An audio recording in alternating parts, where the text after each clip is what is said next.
Good morning, Knicks Nation. Today is Friday. It's the 12th day of August 2022. I hope that this Friday, happy Friday, by the way, and I hope that this Friday finds you safe and healthy today, and the same for your family, and that the needs of you and your family in terms of food, shelter, clothing, as well as health are being met today. Blessings upon those that work in the healthcare field and those who also are the first responders, who every day have the single goal in mind of saving human lives.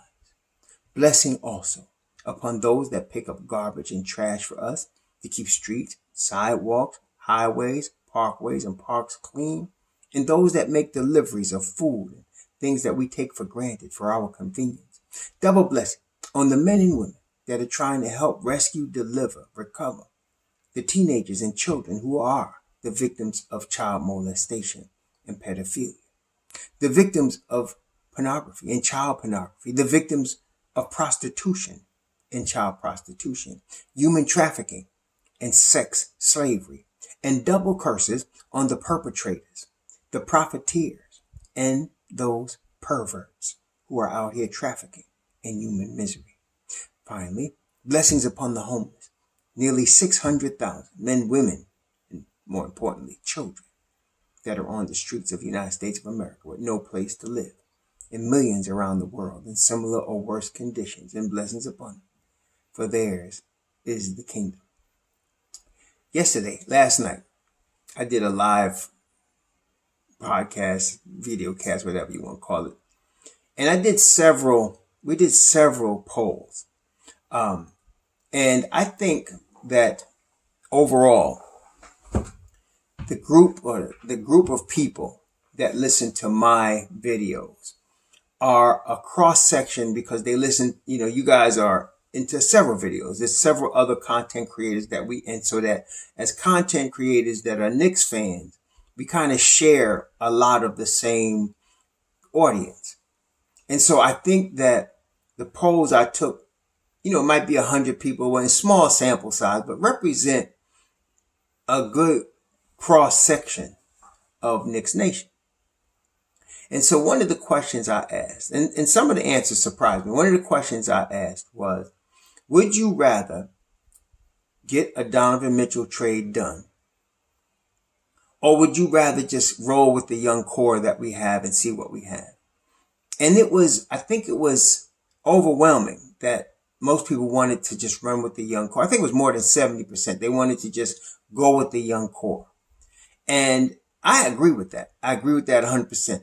As much as I believe Donovan Mitchell's an all-star, as much as I believe he can help us take that extra half step forward, I think it's more important that we develop what we have. Now, this is the thing that I believe we should all remember and understand here.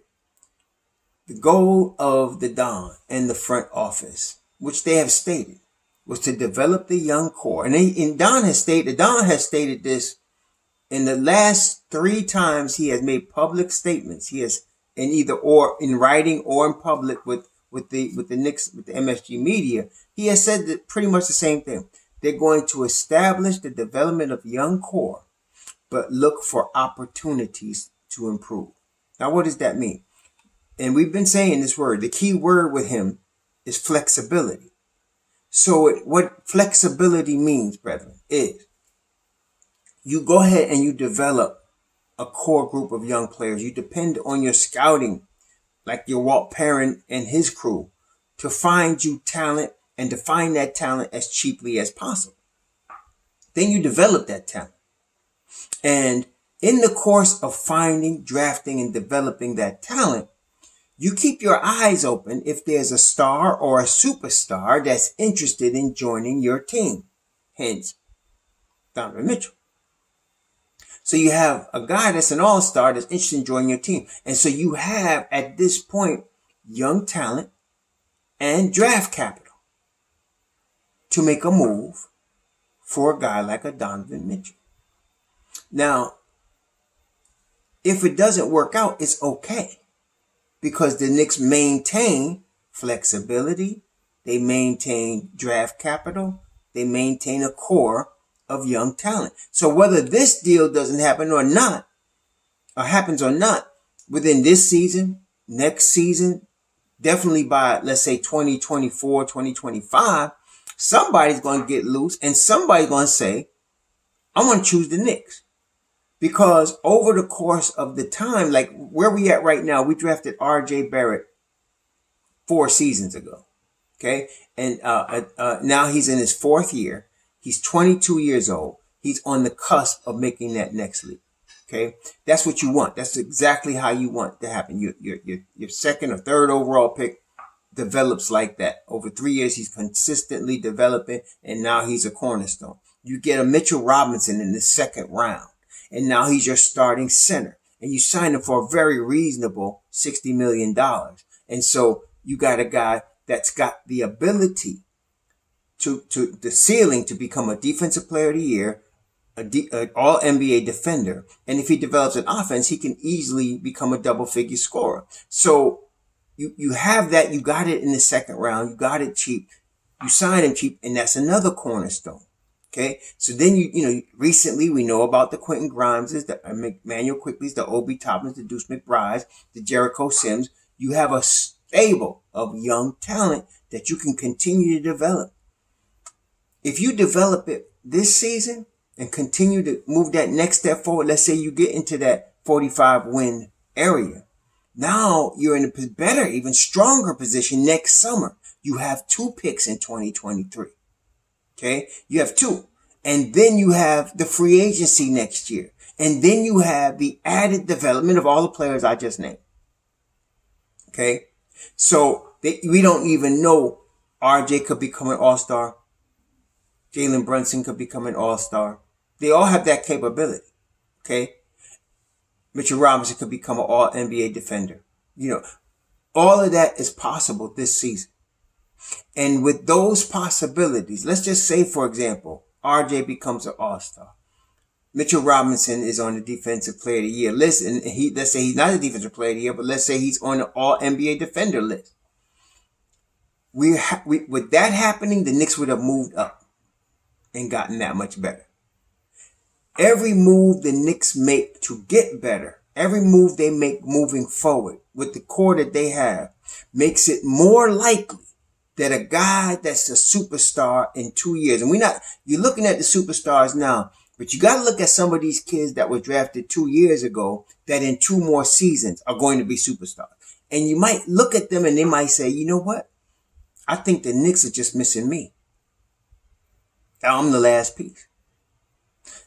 That's when you start to make a move. See?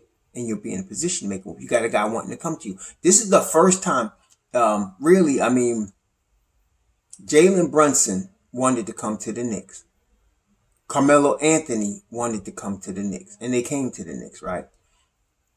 So, but Jalen Brunson, as much as I respect him as a player, as much as I really believe he's an important piece to move us to the next level, I wouldn't consider him a superstar, right?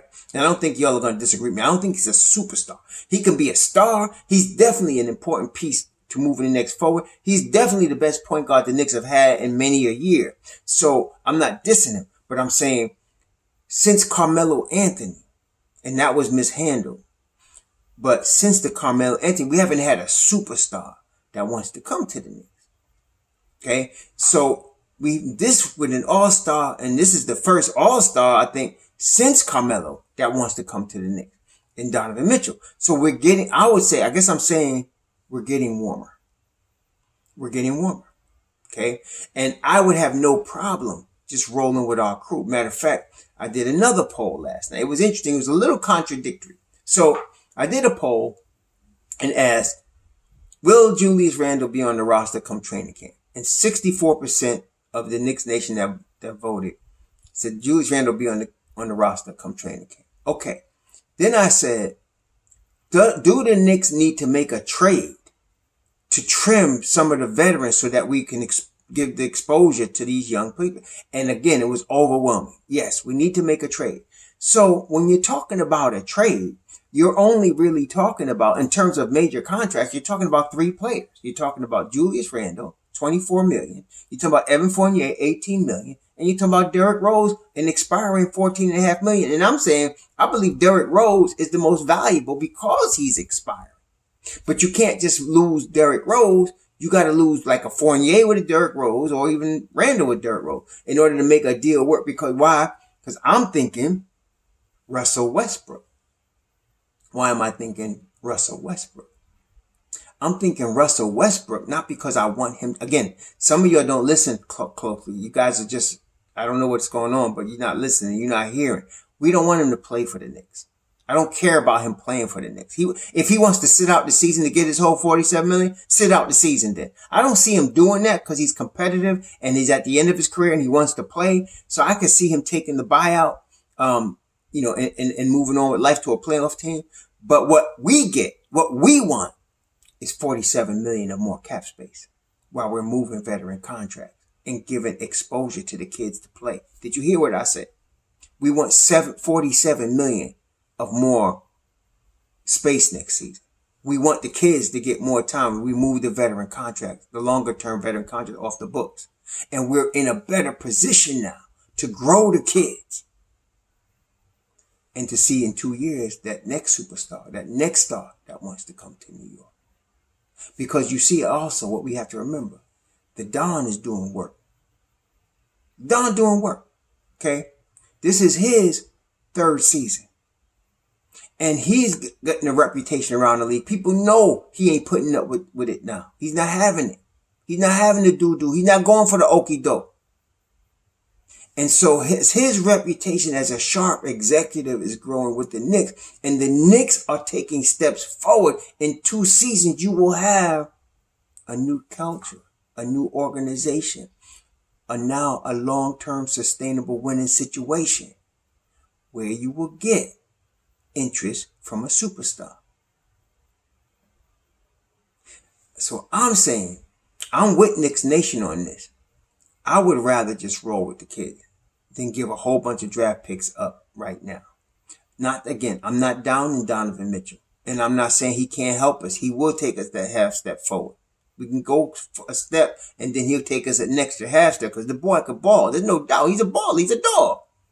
But I got Quentin Grimes and I want to see what he has. Can Quentin Grimes become Allen Houston? Can he become even higher than that? Can he become a Klay Thompson like? What does he have? We don't know. I talked about that. Yes, we don't know. We got to let him develop. Can we get him to develop? And we still have a bunch of kids that are still going to be under 25 years old next year. Can we see what they have and then see what we could do? See what other opportunities out there. Because it's the flexibility that we have as our strength. The flexibility and the ability to we can draft more next year. We could trade those picks. There's a lot of things we could do. And if we get the extra $47 million in cap space next year, if we trade Randall, let's say we traded Randall and Derrick Rose. I'm just using that as an example. Let's say we traded Randall and Fournier. What you're going to have, even if we keep Derrick Rose, what you're going to have is that $14 million of cap space plus the 47. That's $61 million. And you're going to have signed RJ. Let's say his contract starts at 30. And I think I'm being on the high side with that. Let's say it starts at 30. You still got $30 million. You still got $30 million. So that's why I'm saying I am really now focused. I would like to see them pass on Donovan Mitchell. I would like to see this. I would like to see him pass on. Not only that, let Utah go through the season and see what they can do, right? They want to build, some talking about they want to build around Donovan Mitchell. Okay, go ahead and do that. They got Jared Vanderbilt. They got Beasley. They got Kessler. Go ahead. Let's do what you do, But for us, I think I want to keep our kids, man. And I think I want to move forward. I didn't like the idea of Donovan Mitchell. I didn't like the idea of Jalen Brunson either. Y'all know that. I've did videos on it. But now that we got JB in orange and blue, I'm all in because that's our point guard. So let's go. But I want to keep Grimes. And I really like to see what we can get in Cam. And some of y'all take it wrong saying, well, why you hate Cam? I do not hate Cam. I'm not tied to the boy's nutsack, but I don't hate Cam. I like Cam. Cam is talent. But you got to bring some to get some. And if we going to get, some picks from the Lakers and we going to get some picks, we got to give up something. Okay? They ain't going to just want Randall and Rose or Randall and Fournier. They're going to want a young talent. And to me, Cam is the guy I'm looking at it from Cam's perspective as well as the Knicks' perspective. Some of y'all can't do that. Some of y'all for some reason don't have that mental ability. But listen, if you're Cam, and I did a poll on this, and it was overwhelming. If you're Cam Reddish, what would you want? You're in your contract year. You're Cam Reddish. Obviously, we're going to assume he's getting into the shape of his life because this is where he's going to get his money. Okay? So you're Cam Reddish. You have an opportunity to start next to LeBron. Or you can be in the Knicks rotation this year. What are you choosing? Be real. What are you choosing if your choice is you can start next to LeBron? Because that could happen. Or you can be in the rotation for the Knicks. You can be the first man, because that was happening earlier this season. Before Cam got hurt, he was in the rotation. He got hurt while he was in the rotation. And I think a couple of games, he was the first dude off the bench. So it wasn't like he wasn't going to get no PT. It started off that way, but then he was moved into the rotation. And his talent dictates that that's going to happen. But it's not guaranteed he would start. And I'm going to tell you, don't delude yourself into thinking Grimes is going to be behind him. Grimes is going to start. Grimes was drafted by the Knicks. Tips loves him. Tips push for him. He started games last year. He's going to start the two. Which is why I think they're going to move Evan Fournier, because he's going to start at the two. But if you're Cam, what do you want? You want to be the seventh man for the Knicks? Or you want to start next to LeBron and play with AD? See what I'm saying? Some of y'all got to understand what's going on here. So I would think Cam would welcome that kind of move. If I'm his representation, because now you're getting your client a chance to start in LA, maybe win the chip, but definitely make a playoff run, and you can make your money next year. That's $20 million for this young man. Per. Okay? We're talking about probably 80 over 4 years for him. Okay? So that's what you want to look at. If you're looking at a Cam Reddish. There's no other player in the young core that the Knicks would be trading that could get in that, situation. And so because of that, and that's what I'm saying, probably Rose would go because he's expiring. You send Rose, Randall, and Cam, and you take back a first or two from Lakers plus you getting Westbrook's contract for that. That's what you get. Some of y'all think they're getting the 2 first-round picks because of these players. You're missing the point. They cannot move Westbrook. They cannot get any other talent until they move Westbrook's contract. They can't wait until Westbrook's contract expires because LeBron is 38 this year. So time is against them. So they need to acquire players to play next to LeBron now. And they need to move Westbrook now.